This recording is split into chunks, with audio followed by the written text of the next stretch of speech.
Welcome viewer, this video tutorial describes, fix while typing cursor disappears in Word documents on Windows. Type Control Panel in Windows search bar, click Control Panel. Open Mouse Settings. Click Pointer Options. Uncheck Hide Pointer while typing. Click Pointers tab. Change text select.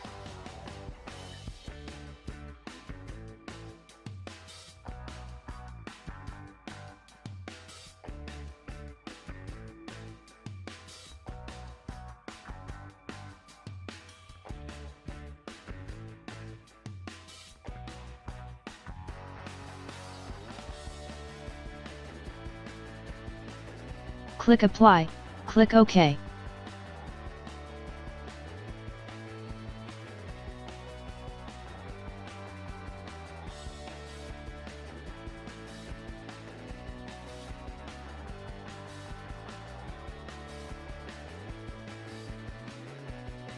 I hope this tutorial helps to you. Please like, share and don't forget to subscribe our channel. Thank you very much. See you next video.